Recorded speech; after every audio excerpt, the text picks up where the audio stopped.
for all practical purposes, the Strait of Hormuz is shut. Ships are not moving through it because it's too risky. You will be shocked to hear this, but middle east का सबसे dangerous weapon missile नहीं है और ना ही Iran का navy. सबसे powerful weapon है London के इंश्योरेंस मार्केट का एक रूल।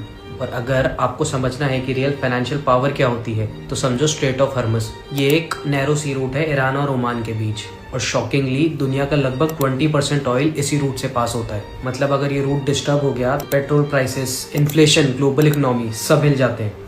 जब भी यूएस और ईरान के बीच टेंशन बढ़ता है, मीडिया मिसाइल्स और वॉरशिप्स दिखाता है, बट असली पावर किसी नेवी के पास नहीं है। वो पावर है लॉयड्स ऑफ लंदन के एक इंश्योरेंस मार्केट के पास। यहाँ एक ग्रुप होता है, जॉइंट पावर कमेटी। ये लोग डिसाइड करते हैं कौन सा सी रूट सेफ है और कौन सा वॉर जोन। अगर वो बोल दे कि Persian gulf high risk area है तो शिप्स का नॉर्मल इंश्योरेंस इनवैलिड हो जाता है। फिर शिप ओनर्स को लेना पड़ता है war risk insurance. Normally premium होता है 0.25% ऑफ शिप वैल्यू, लेकिन कॉन्फ्लिक्ट स्टार्ट होते ही ये प्रीमियम डबल या ट्रिपल पहुंच सकता है। एक $100 मिलियन टैंकर का इंश्योरेंस $250,000 से $5 लाख तक पहुंच सकता है।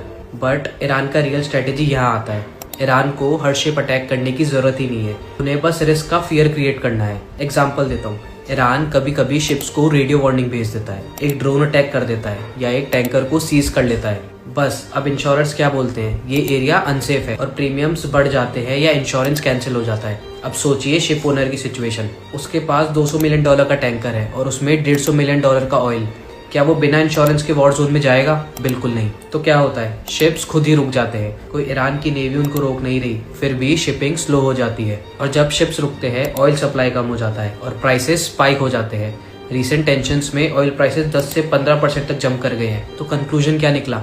ईरान को स्ट्रेट ऑफ हॉर्मज़ बंद करने की जरूरत नहीं है, उन्हें बस इतना करना है कि लंदन के इंश्योरेंस डर जाए। बाकी का ब्लॉकेज ग्लोबल फाइनेंशियल सिस्टम खुद लगा देता है। ये नेवल वॉरफेयर